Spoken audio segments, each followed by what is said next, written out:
오늘은 인생의 성공에서 이 세상 사람들이 매우 중요하게 생각하는 자본에 대한 이야기를 하려고 합니다. 사람들은 성공을 하려면 돈이라고 하는 경제적 자본, 또 재능이라고 하는 문화적 자본, 인맥이라고 하는 사회적 자본이 있어야 성공할 수 있다고 이야기를 합니다. 그런데 2010년도에 영국 런던에 있는 정치경제대학교에 재직 중인 캐더린 하킴이라는 이 교수님이 네 번째 자본을 이야기해서 전 세계 사람들의 주목을 끌었습니다. 그 네 번째 자본의 이름이 뭐냐면요, 매력 자본입니다. 매력 자본. 자, 이 매력 자본이라고 하는 건 뭔가? 그리고 기존의 돈과 인맥과 재능이라고 하는 이 자본들과 어떤 차이가 있는가? 만약에 사람이 돈을 가지고 있고 인맥이 있고 재능이 있어서 인정받으면 사람들이 그 사람을 대할 때 그 사람에게 고개는 숙입니다. 아, 당신 정말 성공한 사람 맞아 하고 고개는 숙입니다. 그러나 거기는 인정까지만 끝나는 거죠. 그분이 현직에 있을 때뿐입니다. 그분이 현직에서 퇴직하면 남아있는 사람이 별로 없죠. 왜냐하면 이해관계로 엮어져 있는 관계이기 때문입니다. 그런데 이 하킴 교수가 이야기하는 이 매력 자본을 가진 사람, 뭔가 그 사람을 만나면 풍기는 게 있는 거죠. 뭔가 그 사람을 만나고 난 다음에는 그 사람이 계속 생각이 나는 거예요. 뭔가 그 사람을 만나면 마음에 뭉클한 게 느껴지는 거예요. 이런 매력 자본을 가진 사람은 퇴직을 해도 끝까지 사람이 주변에 붙어서 배우려고 하고 또 닮으려고 하고 또 그분에게 가까이 하는 사람들이 많이 있게 되는, 한마디로 이야기하면 인정해서 끝나는 것이 아니라 존경받는 인생이 될 수 있다는 사실입니다. 자, 그래서 이 하킴 교수는 이런 매력 자본을 가지려면 5가지의 팁을 실천하면 좋겠다 하고 이야기를 해줘요. 그 5가지가 이렇습니다. 첫 번째는 미소가 얼굴에서 떠나지 않게 하세요. 두 번째는 언어가 바로 당신을 이야기합니다. 당신의 말이 당신의 수준을 이야기합니다. 언어의 품격을 가지세요. 세 번째는 마음의 여유를 가지십시오. 네 번째는 마음이라고 하는 마당에 사랑으로 가득 채우십시오. 왜냐하면 많은 사람들은 실은 그 사람과 만나서 사랑받길 원하거든요. 마지막 5번째로 주어진 오늘이라고 하는 하루를 잘 사십시오. 이 5가지를 잘 실천하면 그게 쌓여서 그 사람이 바로 매력 자본을 갖는 사람이 될 수 있다는 것입니다. 실은 이 매력 자본이 사람만 끌리는 것이 아니라 모든 것들이 따라오게 되어 있습니다. 여러분, 어떤 대학가가 있는데 그 대학가에 토스트 가게가 엄청 많잖아요. 그런데 유독 그 가게만 학생들이 몰려가는 토스트 가게가 있어요. 그렇다고 거기 가서 토스트를 분석해 보면 토스트 안에 뭐 계란이 후라이가 하나 더 들어있느냐? 그것도 아닙니다. 왜 가느냐? 그곳에 가면 그곳에 주인 아줌마가 따뜻해요. 밝아요. 뭔가 좋아요. 표현하기는 어려운데 뭔가 좋은 느낌들을 받아요. 그곳에 가서 토스트만 먹는 것이 아니라 따뜻한 엄마 사랑을 받는 거죠.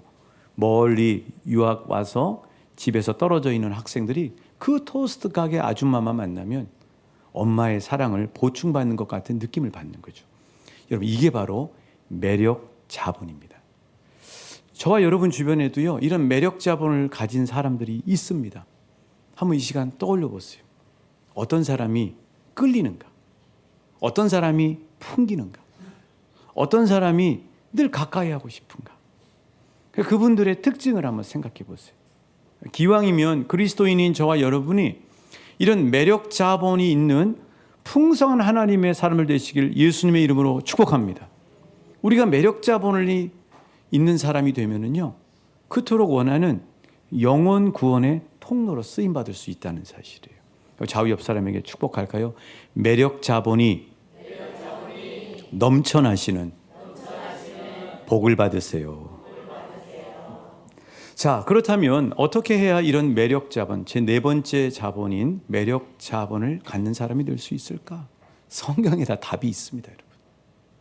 성경에 다 답이 있어요. 이 세상에 나온 베스트셀러 책들 전부 다 성경 안에 이미 있어요. 성경 안에 있는 걸 잘 실천해서 책으로 만들어낸 사람들이 유명해진 거죠. 저와 여러분은 이 세상의 모든 것에 최고의 가치가 들어있는 성경이라고 하는 최고의 선물을 받은 사람들입니다. 자, 오늘 말씀 29절에 바로 그 답이 나와 있죠. 우리 같이 다시 한번 읽어보실게요. 시작. 나는 마음이 온유하고 겸손하니 나의 멍에를 메고 내게 배우라. 그리하면 너희 마음이 쉼을 얻으리니. 그렇습니다. 누구에게 매력자본을 배워야 된다고요? 한번 따라 하실까요? 예수님께 매력자본을 배우겠습니다. 다시 한번요. 예수님께 온유와 겸손이라고 하는 매력자본을 보고 배우겠습니다. 여러분, 예수님만 가까이 하면 매력자본이 있는 사람이 되는 거예요. 예수님과 교제하는 사람이 매력자본 있는 사람이 되는 겁니다. 하물며 사람을 만나도 그게 오래가지만 못할 뿐이지, 만나고 난 다음에 보면 그 사람이 생각이 나면서 자꾸 그 사람의 뭔가가 막 내가 좀 도전받는 게 있잖아요. 근데 예수님을 맨날 만나는 사람이라면 얼마나 선한 영향력과 많은 도전들을 받겠어요. 기독교의 본질은 뭐냐면 날마다 함께 하시는 예수님과 교제하는 것입니다. 이 복을 받아 누리시길 축복합니다. 자, 그러면 예수님께 매력자본을 배우고 예수님의 온유와 겸손을 내 걸로 만들면 매력 있는 사람이 된다고 하나님 말씀해 주시는데, 그렇다면 구체적으로 예수님께 배우는 예수님의 온유는 무엇인가? 이게 지금 헬라어로요, 프라우스라는 뜻인데요. 이 프라우스라고 하는 단어는 비유를 이야기하면 길들여진 야생마를 비유합니다. 여러분, 야생마, 길 안 들여져 있는 야생마 한번 생각해 보세요. 길 안 들여져 있는 야생마는 좌충우돌, 여기 푹 저기 푹 예측불허의 그런 말이 되는 거죠.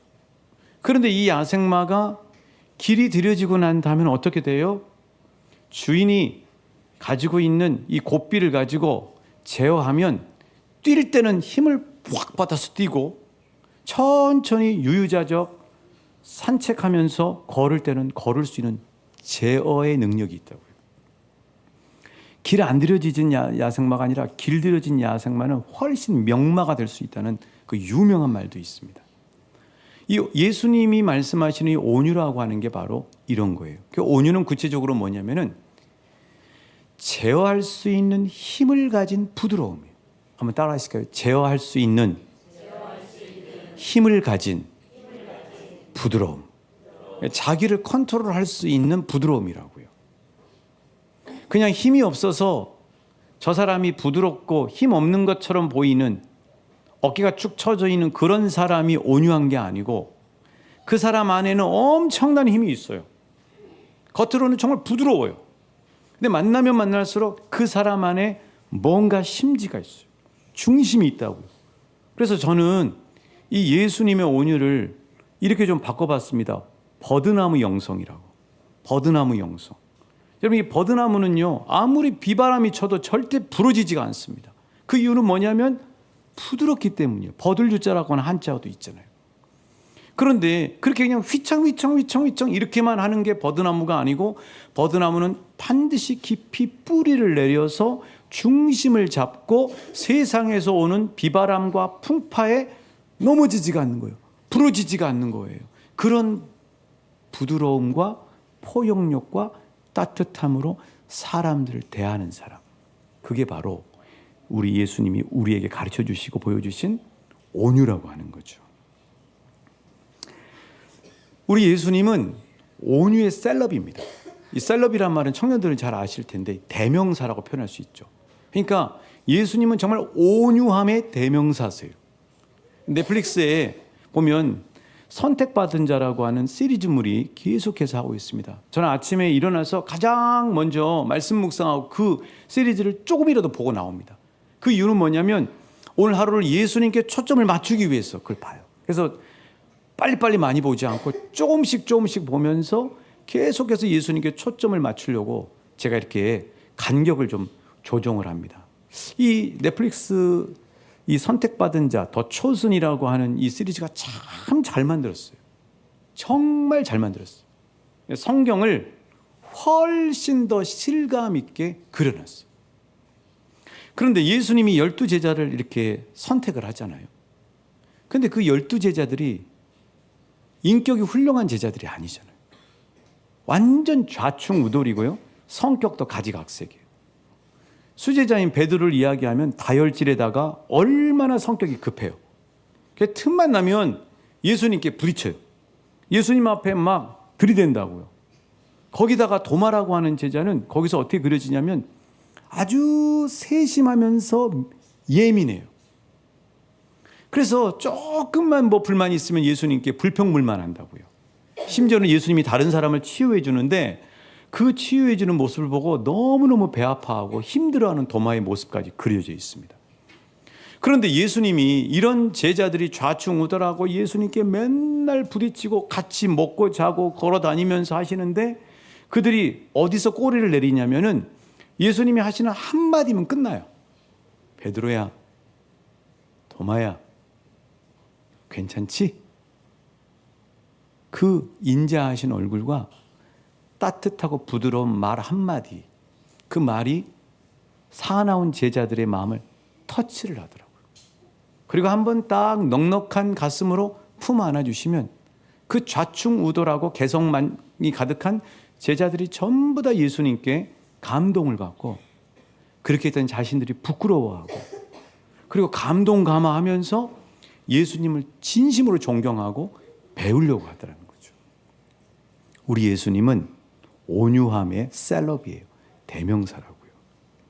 그런데 예수님이 이렇게 온유할 수 있었던 이유는 뭐냐면 버드나무처럼 하나님께 깊이 뿌리 내려서 하나님께 공급받는 힘이 있는 거예요. 그 온유함이라고 하는 것은 하나님과의 깊은 관계 속에서 받는 힘이 있기 때문에 온유함이라고 하는 넉넉해지는, 부드러워지는, 포용할 수 있는 그런 사람이 될 수 있는 거죠. 여러분도 가끔 은행이나 또 자동차 고치러 가시거나 어떤 일을 보러 어떤 기관에 가실 때 있으시지 않습니까?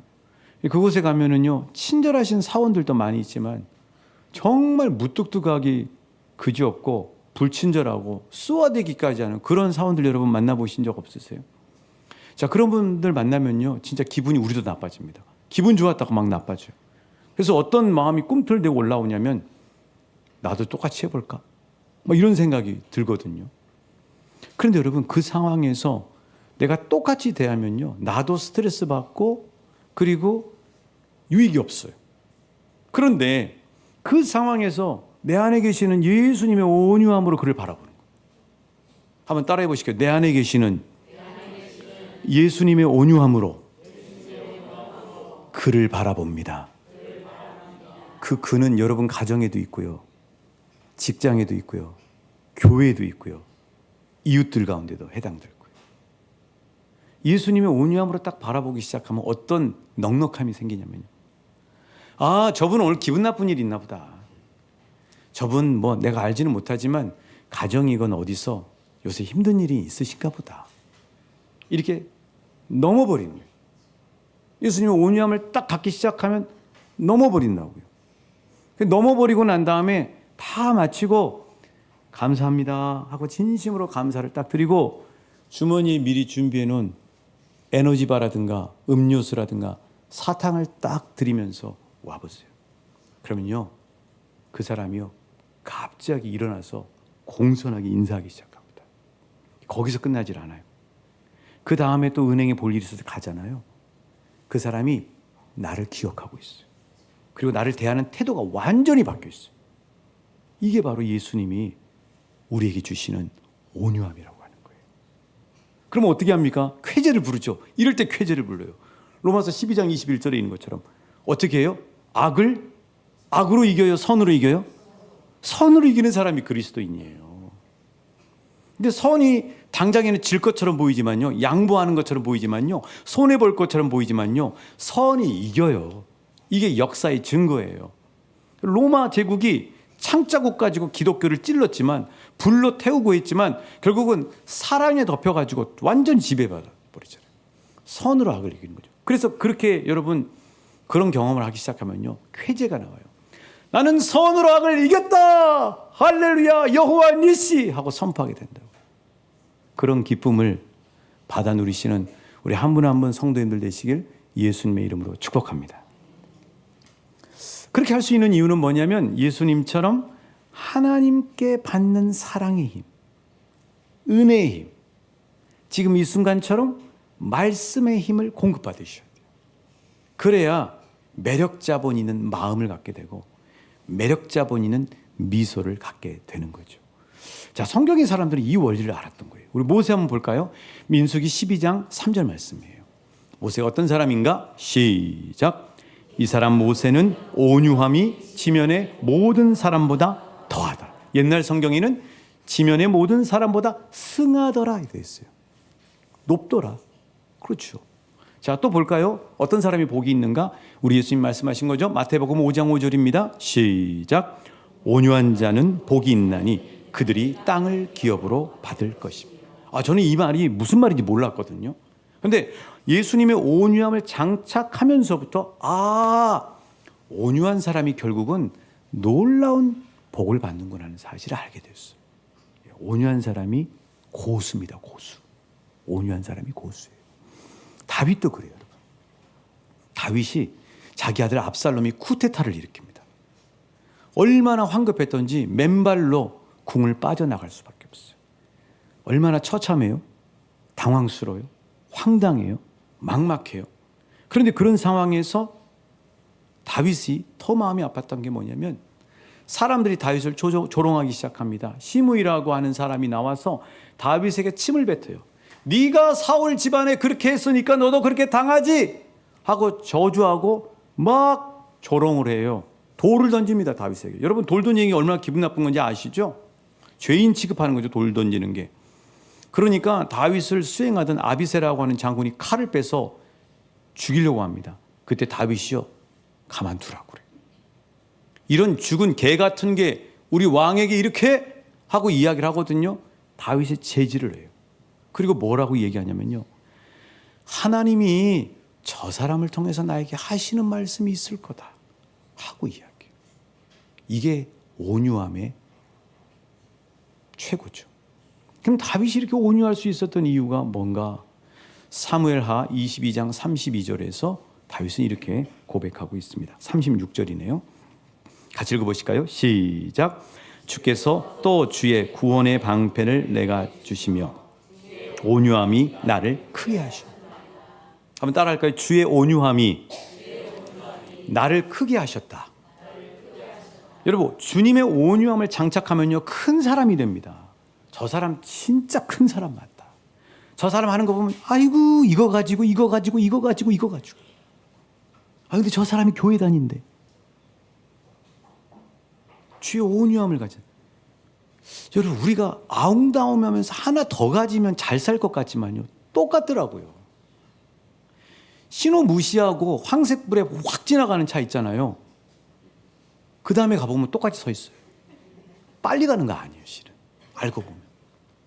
아웅다웅하면서 살면 나만 스트레스 받아요. 덕을 못 끼쳐요.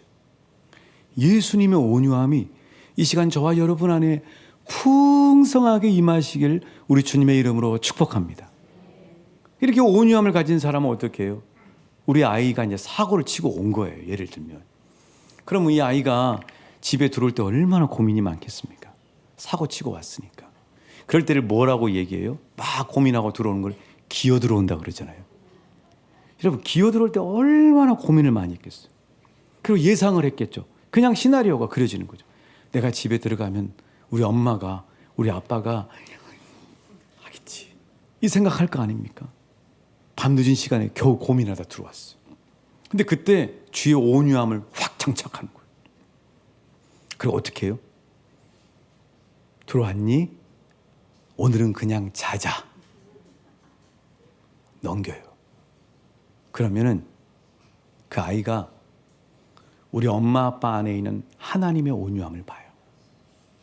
그리고 난 다음에 네 죄를 네가 알기 때문에 지가 알아서 깁니다. 그리고 조금 내 마음이 차분하게 온유해졌을 때 아이한테 한마디만 딱 던졌어요. 이럴 때 뭐라고 그런지 아세요? 약발이 먹힌다고 그래요. 많은 얘기로 잔소리하는 것보다 온유함으로 넘어가고 그 다음에 한마디만 딱 던질 때 이게 우리 아이들에게 존경받는 부모가 될 수 있는 비결이에요. 배우자 간에도 마찬가지예요. 직장에서도 마찬가지예요. 우리 한국 사람은 저를 포함해서 너무 급해요. 뭔가 빨리 해결을 해야 돼요. 여러분 1월 달에 부흥회할 때 급하면 은혜 못 받습니다. 20분 30분이고 예수님이 치유하십니다 할 때 인내하고 기다리실 수 있어요. 그러면서 하나님이 역사하는 걸 경험할 수 있어요. 그 훈련을 바로 1월 달에 우리 받게 될 거예요. 온유함이라고 하는 게 이런 거죠. 여러분 이런 사람이 얼마나 멋져요. 이런 사람이 바로 우리 모두 한 사람 한 사람 그리스도인인 줄 믿습니다. 우리 좌우 옆 사람에게 축복할까요? 예수님의 온유함이 최고의 매력 자본입니다. 예수님의 온유함으로 입으시고 장착하셔서 매력 있는 사람으로 복음의 통로가 되세요. 할렐루야. 예수님의 온유함을 배우는 저 여러분 되시길 주님의 이름으로 축복합니다. 두 번째, 매력 있는 사람이 되려면요, 예수님의 겸손을 배우셔야 돼요. 예수님의 겸손. 자, 한번 따라 하시고, 예수님의 겸손을 배웁니다. 우리가 이 하나님 말씀을 잘 읽어야 되는 것 중에 중요한 하나는 뭐냐면, 세상에서 말하는 단어의 개념과 성경에서 말하는 단어의 개념이 많이 달라요. 겸손이라고 하는 단어도 세상에서 말하는 겸손과 성경에서 말하는 겸손은 정말 많이 달라요. 그래서 이 개념을 잘 가지고 있는 분들이 믿음의 가치로 살 수 있어요. 자, 이 겸손이라고 하는 말도 그래요. 이 겸손이라는 말은 헬라어로 타페이노스라는 뜻인데, 이 겸손이라는 말은 어떤 뜻을 가지고 있냐면은 바로 우리 예수님의 겸손에서 볼 수 있어요. 빌립보서 2장 5절부터 9절까지 말씀. 자, 겸손이 뭔가? 겸손의 셀럽인 우리 예수님의 겸손은 어떤 모습인가? 같이 읽어보실까요? 시작. 너희 안에 이 마음을 품으라. 곧 그리스도 예수의 마음이니 그는 근본 하나님의 본체시나 하나님과 동등됨을 취할 것으로 여기지 아니하시고 오히려 자기를 비워 종의 형체를 가지사 사람들과 같이 되셨고 사람의 모양으로 나타나사 자기를 낮추시고 죽기까지 복종하셨으니 곧 십자가에 죽으심이라. 이러므로 하나님이 그를 지극히 높여 모든 이름 위에 뛰어난 이름을 주셨어요. 여러분, 예수님의 겸손을 가지면 손해날 것처럼 생각합니다. 그런데 9절 말씀에 보면 예수님이 스스로 겸손해지시니까 누가 높여주셔요? 하나님이 높여주세요. 내가 스스로 겸손하면 내 옆에 사람들이 나를 높여줍니다. 이게 겸손의 원리예요. 자, 예수님의 겸손은 뭐냐면 7절에 보면 자기를 비웠다는 거예요. 성경에서 이야기하는 예수님의 겸손은 뭐냐면 자기 비움이에요. 두 번째, 예수님의 겸손은 8절에 보면 자기를 낮추시는 거예요. 자기 낮춤이 겸손이에요. 그리고 8절에 또 나오는데 죽기까지 어떻게 하셨어요? 복종하셨어요. 온전한 복종이죠. 예수님이 우리에게 가르쳐 주시는 겸손이라고 하는 건 뭐냐면 한번 따라 하십니다. 자기 비움, 자기 낮춤, 온전한 복종. 이게 예수님이 말씀하신 겸손이에요. 온유라고 하는 것은 사람과의 관계, 이웃과의 관계에 포인트가 맞춰져 있다면 겸손이라고 하는 것은 하나님과 나와의 관계에서 포인트가 맞춰져 있어요. 그러니까 어떤 어려운 일이 있거나 내 뜻대로 안 될 때 예수님의 겸손을 장착하기 시작하면은 하나님 앞에 딱 나가는 거예요. 그럼 하나님 앞에 딱 나가서 뭘 먼저 확인하셔야 되냐면 겸손이 이런 개념인데 같이 읽어보실까요? 시작.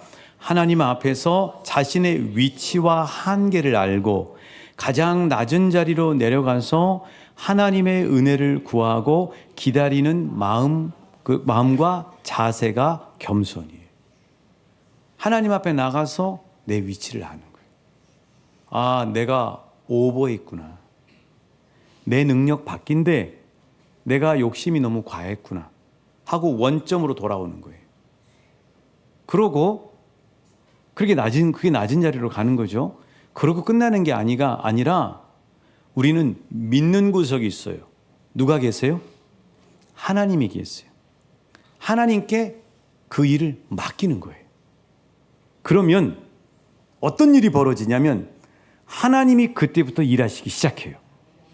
이거를 많은 사람들이 경험하는 거예요. 그래서 우리 예수님은 정말로 겸손하셨는데 우리 예수님의 겸손의 극치가 뭐냐면 십자가에 고난을 당하시기 직전에 겟세마네 동산에서 기도하실 때 예수님의 입술 가운데 나오는 기도의 고백 속에 나와요. 얼마나 힘든 상황이에요. 누가복음 22장 42절 43절입니다. 같이 읽어보실까요? 시작. 이르시되 아버지여 만일 아버지의 뜻이거든 이 잔을 내게서 옮기시옵소서. 내 원대로 마시옵고 아버지의 원대로 되기를 원하나이다 하시니 천사가 하늘로부터 예수께 나타나 힘을 더하더라. 예수님 죽기 싫으셨어요. 예수님 십자가 모욕 당하기 싫으셨어요. 예수님 고통당하기 싫으셨어요. 그게 예수님의 뜻이에요. 그런데 하나님 앞에 딱 나와요. 그리고 하나님 앞에서 내려놓기 시작하는 거죠.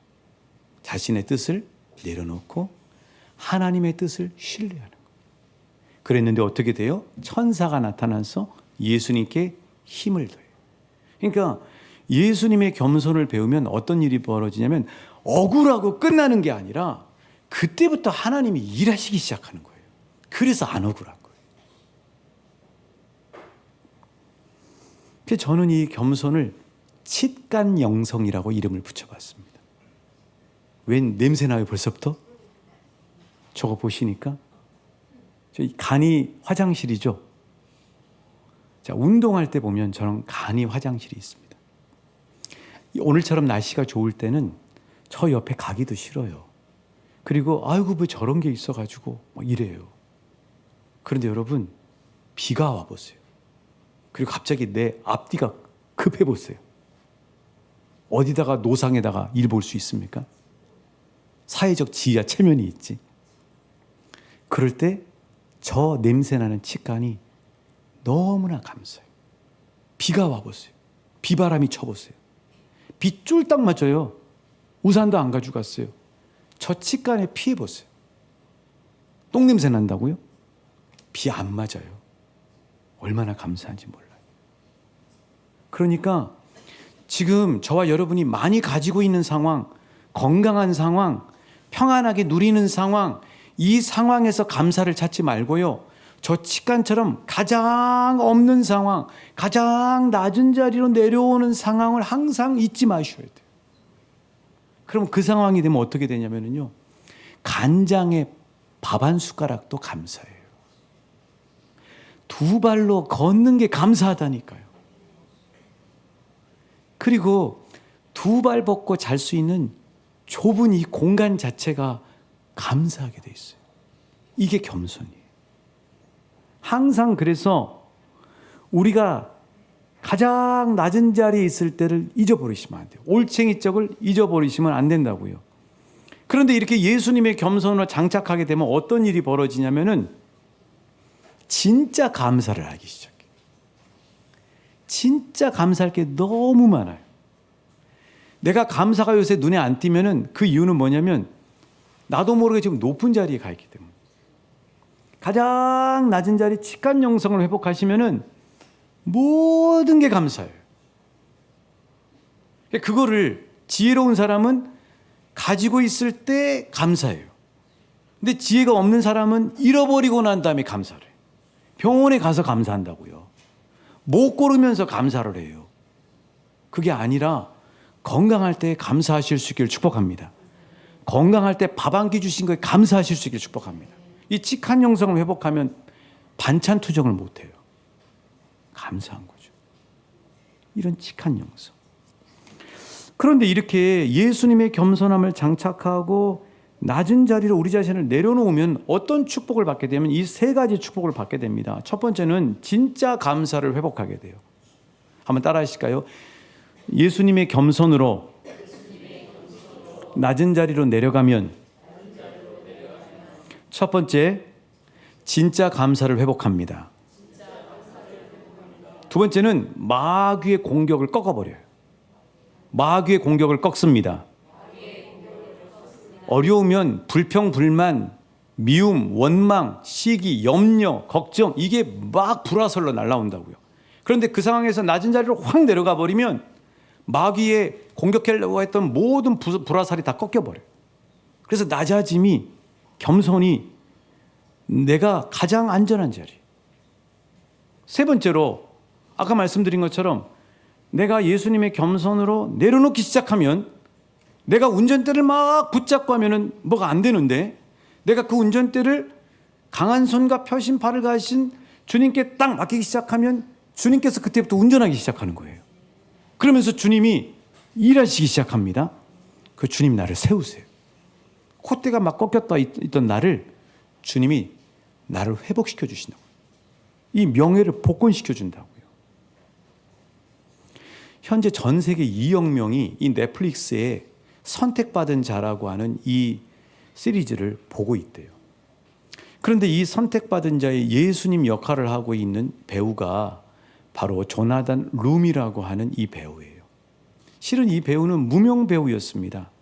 그런데 이 배우가 최근에 미국에 있는 한 카톨릭 대학교에 가서 졸업식 연사로 연설을 하게 됐어요. 명연설을 했습니다. 그 사회에 첫발을 내디려고 하는 수많은 졸업생들 앞에서 자신의 경험했던 그 놀라운 은혜를 그리고 이렇게 나눠줬습니다. 제가 한번 읽어드릴게요. 나는 졸업 직후 공황 상태에 빠졌습니다. 직업이 필요했습니다. 그때 나는 마치 하나님께서 내 머리털까지 세지 않으신 것처럼 한 푼도 없었고 생존에만 전념해야 했습니다. 그러면 그럴수록 아무런 출구도 보이지 않았습니다. 그런 어느 날 무릎을 꿇고 회개하며 나 자신을 주님께 내려놓고 모든 것을 맡겼습니다. 당신 없이는 이 일을 할 수 없으니 당신이 나에게 무엇을 원하시든지 나는 그것을 받아들이겠습니다.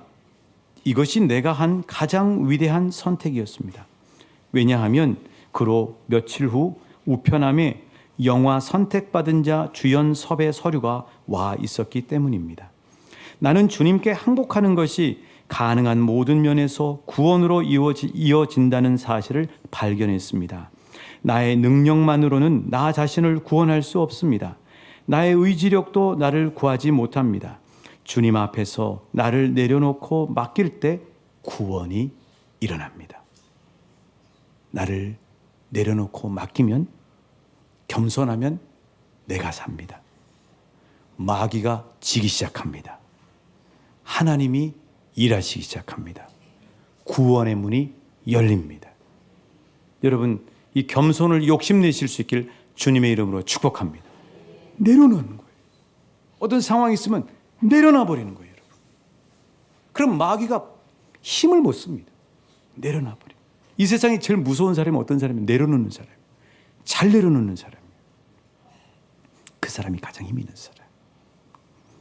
오늘 말씀을 정리하면서 마무리를 하려고 하는데요. 이 세상에 많은 사람들이 돈과 명성을 얻어서 부자가 되고 유명해지려고 하는 그 밑바닥에는 무엇이냐면 사랑받고자 하는 욕망이 있기 때문입니다. 돈을 많이 벌어서 부자가 되면 좋겠죠. 그 부자가 되면은 부자가 돼서 사람들이 막 옆에 몰려오는 것으로만 끝나는 것이 아닙니다. 어떤 일이 벌어지냐면 돈을 관리해야 된다고 하는 엄청난 부담감이 내 어깨에 짓누르기 시작합니다. 누가 이 돈을 빼앗아 가지 않을까 하는 근심, 염려, 걱정의 보따리가 함께 여기 올라가는 거죠. 실은 부자가 발을 쭉 뻗고 자는 게 아니라 돈이 많을수록 발을 뻗고 자기가 매우 힘들고 자기 에너지를 그거 관리하느라고 소모하기가 너무나 쉽습니다. 자, 유명해지면 어떨까요? 유명한 배우가 되고 이름이 널리 알려지면 어떻습니까? 사람들이 막 추앙하고 칭찬하고 박수를 쳐줍니다. 여러분, 그건 좋죠. 그런데요, 유명해지고 이름이 알려지면요, 그다음부터는 어떤 일이 벌어지는지 아세요? 자유가 없어집니다. 마음대로 마트를 못 가요. 길거리를 다닐 수가 없어요. 행동거지가 조심해집니다. 하나라도 꼬투리 잡히면 그냥 신문에 나오기 때문에. 이게 행복한 겁니까? 그리고 또 하나는요, 도파민 중독에 빠집니다. 사람들이 박수 쳐주는 게 기쁜 거예요. 그래서 내 삶 속에서 가까이 있는 평범한 내 소중한 가족들의 소중함을 모르고, 내가 누리고 있는 평범하면서도 소박한 그 기쁨의 감사를 몰라요. 왜요? 너무 짜릿한 것, 박수, 요거에 중독돼 있는 도파민 중독이죠. 그리고 그 사람 옆에 와서 사람들이 막 가모니설을 합니다. 아부예요. 좋은 말 해줍니다. 가짜거든요. 진짜 아니에요. 거짓과 가짜 칭찬에 중독이 되는 거죠. 결국 자아를 잃어버려요. 행복하지 않아요. 나중에요, 인기 떨어지면요, 아무것도 아니에요. 그런데 예수님이 우리에게 보여주신 온유와 겸손이라고 하는 매력 자본을 가진 사람은 자기 자신이 행복해집니다. 가장 행복한 삶을 살 수 있어요. 그리고 사람들에게 뭔가 끌려요. 뭔가 감동감화가 있어요. 그리고 주님께 영광이 돼요. 아, 나 저 사람 보면 정말 궁금하다. 저 사람은 왜 이 사람들하고 다르지? 저 가게는 왜 다르지? 저 사람의 이 행동과 삶과는 뭐가 다르지? 이 궁금함이 바로 베드로전서에서 이야기한 우리에게 질문 받으라고 하는 그 도전인 거죠. 여러분, 매력 자본을 욕심내실 수 있길 축복합니다. 예수님을 날마다 바라보시길 축복합니다. 예수님께 배우시길 축복합니다. 예수님의 온유함을 장착하시길 축복합니다. 예수님의 겸손함으로 낮아지십시오. 내려가 버리십시오. 그러면 여러분, 우리가 손해날 것 같습니까? 하나님이 지극히 높여 모든 이름 위에 뛰어난 이름을 되게 해주시는 거예요. 그게 바로 진정한 매력 자본이죠. 저는 감히 여러분에게 자부합니다. 예수 믿는 게 이 세상의 최고예요.